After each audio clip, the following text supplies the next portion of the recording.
Bismillahirrahmanirrahim. Assalamualaikum warahmatullahi wabarakatuh.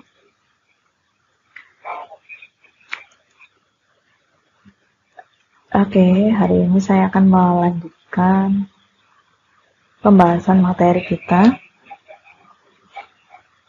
Karena kemarin kan sudah ya, masih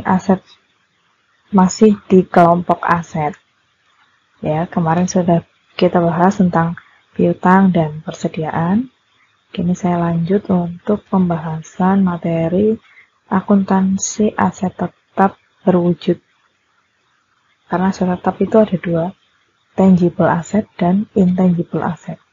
Aset tetap berwujud dan aset tetap tidak berwujud. Kalau aset tetap berwujud, contohnya apa? Ya ada tanah, gedung, kendaraan, peralatan, mesin, produksi, komputer, dan lain sebagainya. Yang jelas itu aset tetap yang nampak gitu ya, yang berwujud. Kalau aset tetap tidak berwujud, contohnya apa? Ada copyright, ada merek, ada brand, ada hak cipta, ada goodwill, dan seterusnya. Nah, ini kita bahas yang akuntansi aset tetap berwujud. Nah, di dalam akuntansi aset tetap berwujud ini ada beberapa hal yang perlu kita ketahui, yang akan kita bahas dalam materi ini. Yang pertama adalah tentang pengakuan aset tetap. Jadi, kapan kita harus mengakui kepemilikan aset tetap, dan kapan kita tidak mengakui kepemilikan aset tetap ya. Misalnya ketika umur ekonomisnya habis, atau dijual, atau ditukar, dan lain sebagainya. Nah, itu nanti akan kita bahas selengkapnya. Kemudian juga terkait dengan perolehan aset tetap. Kemudian tentang penyusutan aset tetap. Lalu penjualan atau tukar menukar aset. Dan yang terakhir adalah ketentuan khusus. Karena kan kita sedang berbicara dalam konteks akuntansi pajak. Nah, nanti kita lihat ketentuan khusus apa yang diatur di akuntansi perpajakan. Nah, oke, kita masuk ke pembahasan yang pertama terkait dengan pengakuan aset tetap. Nah, di PSAK, aset tetap itu diatur di PSAK nomor 16 revisi tahun 2007. Yang menyatakan definisi aset tetap adalah aset berwujud yang diperoleh dalam bentuk siap pakai atau dengan dibangun terlebih dahulu, yang digunakan dalam proses operasional perusahaan, tidak dimaksudkan untuk dijual dalam rangka kegiatan normal perusahaan, dan mempunyai masa manfaat lebih dari 1 tahun. Nah, ini aset tetap itu cirinya ada, kalau dilihat dari definisi ini ya, itu ada beberapa poin yang perlu kita highlight. Yang pertama adalah digunakan dalam operasi perusahaan, ya. Digunakan dalam operasi normal perusahaan, tidak dimaksudkan untuk dijual. Kalau dimaksudkan untuk dijual, namanya adalah persediaan. Kemudian masa manfaatnya lebih dari 1 tahun. Jadi kalau aset tetap, masa manfaatnya lebih dari 1 tahun. Kalau kurang dari 1 tahun, namanya apa? Perlengkapan atau bahan habis pakai. Kemudian biaya perolehan aset tetap. Nah, ini di dalam menentukan biaya perolehan aset tetap, ada beberapa hal yang perlu kita perhatikan. Biaya perolehan aset tetap sendiri adalah biaya yang dikeluarkan untuk perolehan aset tetap sampai aset tetap tersebut siap untuk digunakan. Jadi biaya perolehan aset tetap harus diakui sebagai aset jika, ya ini ada dua syaratnya. Biaya itu bisa diakui sebagai perolehan aset tetap. Yang pertama adalah besar kemungkinan manfaat ekonomis di masa depan berkenaan dengan aset tersebut akan mengalir ke entitas. Nah, ini ada masa manfaat ekonomis di masa depan. Kemudian yang kedua, biaya perolehan aset dapat diukur secara andal.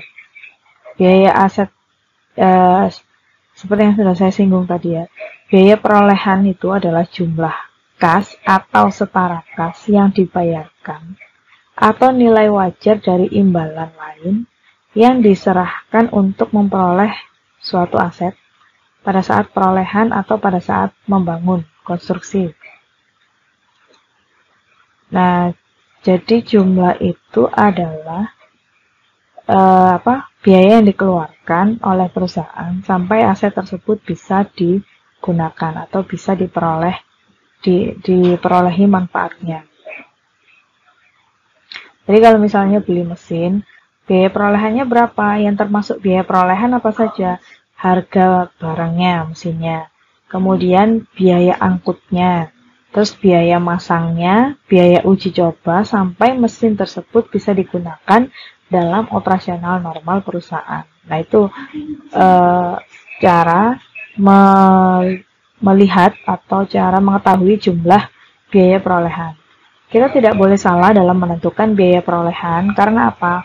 Biaya perolehan ini nanti akan digunakan sebagai dasar menghitung biaya penyusutan. Nah, itu. Sehingga kita harus betul-betul teliti. Jadi, biaya-biaya apa saja yang bisa diatribusikan terhadap biaya perolehan, dan biaya apa saja yang tidak boleh termasuk biaya perolehan. Gitu ya. Karena nanti kalau kebanyakan biaya yang diatribusikan juga nggak bagus, karena kapitalisasinya terlalu besar. Nanti pelaporannya di laporan keuangan terlalu besar. Gitu. Ini ketentuan PSAK terkait biaya perolehan aset.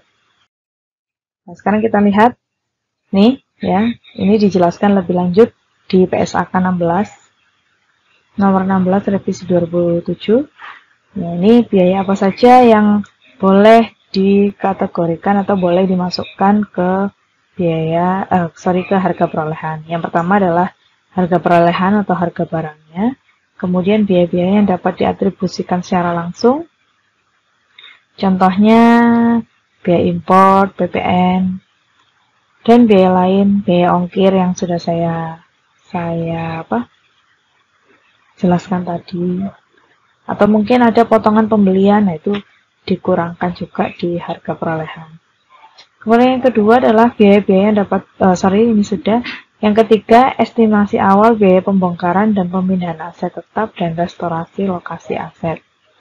Kewajiban biaya-biaya tersebut itu bisa timbul pada saat aset diperoleh atau karena entitas menggunakan aset selama periode tertentu yang bertujuan untuk menghasilkan bertujuan selain menghasilkan persediaan. Nah, ini biasanya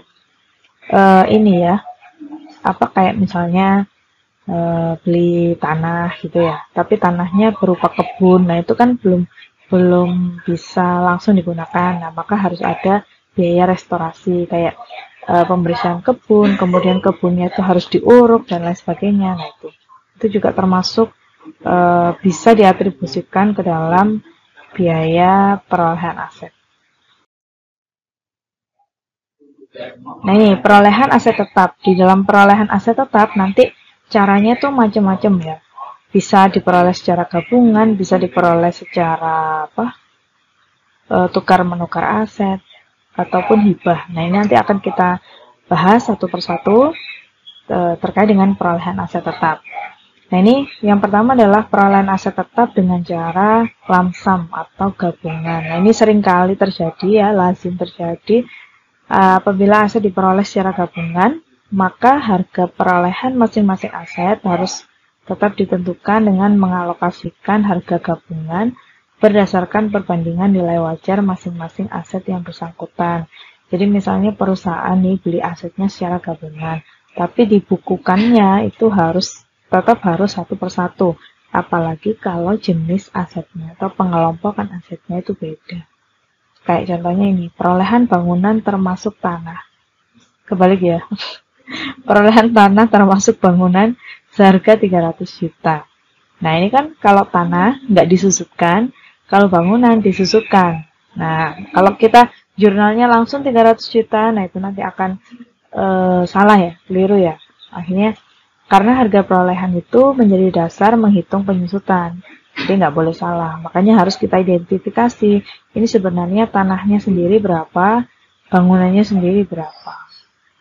Nah, ini setelah diobservasi, diketahui harga pasar tanah adalah 150 juta, sedangkan harga pasar bangunan ditaksir memiliki nilai wajar 100 juta. Nah, kita belinya 300 juta. Maka sekarang coba kita lihat berapa sebetulnya harga perolehan tanah dan berapa sebetulnya harga perolehan bangunan. Ini caranya. Tadi perolehannya ini ya, 300 juta ya belinya. Kemudian harga jualnya atau nilai wajarnya untuk tanah 150, untuk bangunan 100. Nah, maka cara menghitung proporsinya adalah 15/25 dikali 300 juta. Sehingga alokasi harga perolehan untuk tanah adalah 180 juta. Kemudian bangunan nilai wajarnya 100. Nah, ini prosentasenya atau proporsi proporsi bangunan 10/25 dikali 300 juta harga perolehan, ketemunya 120.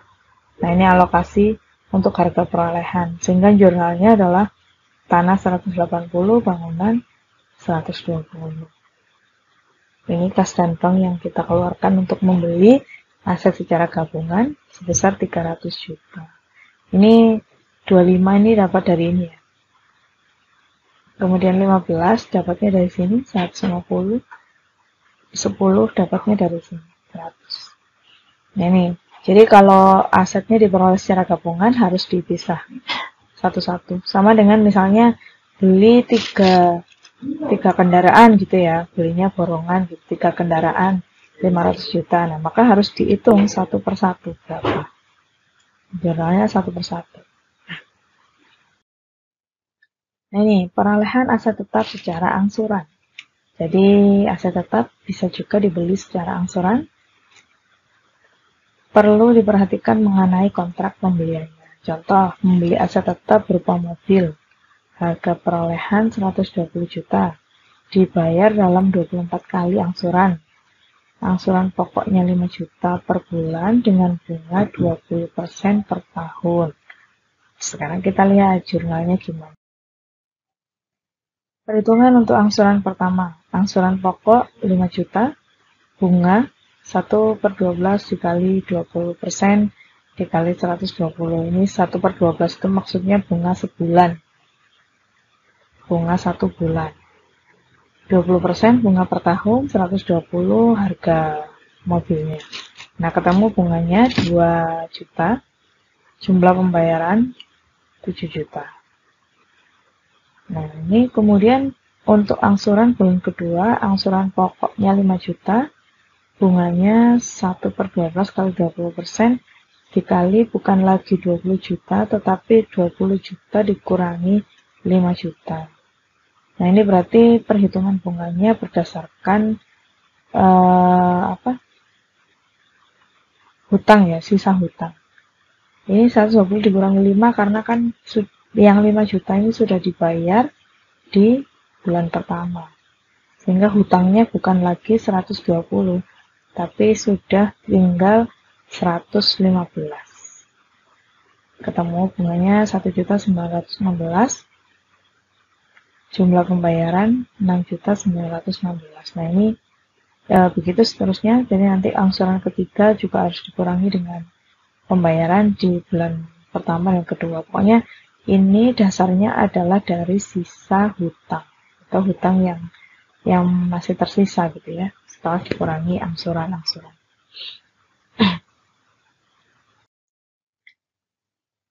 Oke, perolehan aset tetap secara pertukaran. Menurut PSAK nomor 16, suatu aset tetap dapat diperoleh dengan pertukaran atau pertukaran sebagian yang diukur pada nilai wajar aset yang dipertukarkan atau diperoleh. Mana yang paling handal? Sebanding dengan nilai wajar aset yang dipertukarkan setelah disesuaikan dengan jumlah setiap kas atau setara kas yang ditransfer. Nah, ini kalau pertukaran, sekarang kita lihat coba.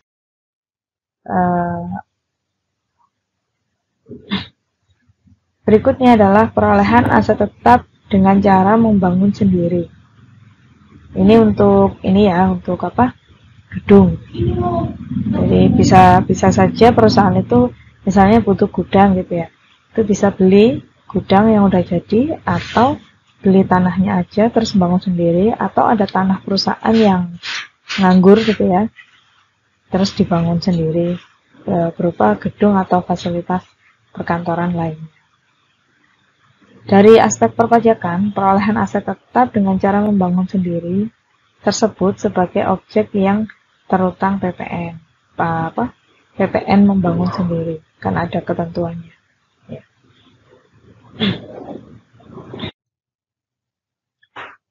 Berikutnya adalah perolehan secara hibah, bantuan, dan sumbangan. Nah ini, modal donasi dari sisi akuntansi pajak mengacu pada pasal 10 ayat 4 Undang-Undang PPH. Dalam perolehan secara hibah, bantuan, dan sumbangan secara langsung dihubungkan dengan perlakuan akuntansi pajak. Karena di akuntansi komersial itu sedikit mengatur aset yang diperoleh dari sumbangan atau donasi. Jadi lebih ke kalau di PSAK itu diperlakukan secara universal gitu ya. Kayak perolehan aset pada umumnya. Jurnalnya adalah sebesar nilai wajar atau harga pasar.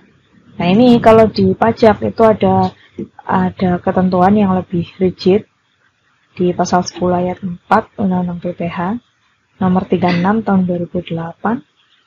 Jadi apabila terjadi pengalihan harta berupa bantuan, sumbangan, harta hibah atau warisan, syarat yang harus dipenuhi berdasarkan pasal 4 ayat 3 huruf A dan huruf B adalah ini. Jadi aset yang dihibahkan atau disumbangkan itu bisa diperlakukan tidak termasuk sebagai objek pajak jika bantuan atau sumbangan itu diserahkan atau diterima ke badan amil zakat ya. Jadi kalau kita nyumbang mobil misalnya ke Basnas atau ke Lazisnu yang sudah disahkan oleh pemerintah, nah maka itu bukan termasuk objek pajak. Kemudian bisa juga diwariskan atau dihibahkan ke keluarganya. Jadi dari orang, misalnya rumahnya orang tua diwariskan ke anaknya ya, dihibahkan ke anaknya, nah itu bukan merupakan objek pajak. Termasuk juga diterima oleh koperasi yang ditetapkan oleh Menteri Keuangan. Sepanjang tidak ada hubungan dengan usaha pekerjaan pemerintahan atau penguasaan antara pihaknya yang bersangkutan. Jadi kalau perusahaan itu misalnya nyumbang gitu ya, disumbangkan ke koperasi atau ke yayasan sosial lainnya, nah maka itu bukan termasuk objek pajak. Tapi kalau perusahaan ngasihnya ke anak perusahaan, nah itu bisa jadi objek pajak. Nah, yang kedua, apabila tidak memenuhi syarat yang diperlukan sesuai pasal 4 ayat 3, ya, syarat yang tadi sudah saya bacakan, dengan contoh konkret yaitu harta hibahan yang diberikan tersebut ternyata mempunyai hubungan usaha, maka dasar penilaian bagi yang menerima penghibahan sama dengan nilai pasar dari harta tersebut. Nah, jadi kalau misalnya perusahaan itu ngasih aset ke anak perusahaan, nah itu kan berarti masih ada hubungan usaha ya. Nah itu berarti asetnya termasuk objek pajak. Terus cara ngitungnya gimana? Ya harus dihitung seharga atau senilai harga pasarnya. Kemudian nanti dicari pajaknya berapa. Nah oke. Nanti kita sambung ya ke akuntansi aset tetap yang bagian 2. Ini yang bagian 1 masih terkait dengan definisi dan perolehan aset tetap. Nanti yang bagian 2 akan kita lanjutkan untuk penyusutan dan lain sebagainya. Oke, itu dulu. Terima kasih atas atensinya. Kurang lebihnya dari saya mohon maaf. Saya akhiri. Assalamualaikum warahmatullahi wabarakatuh.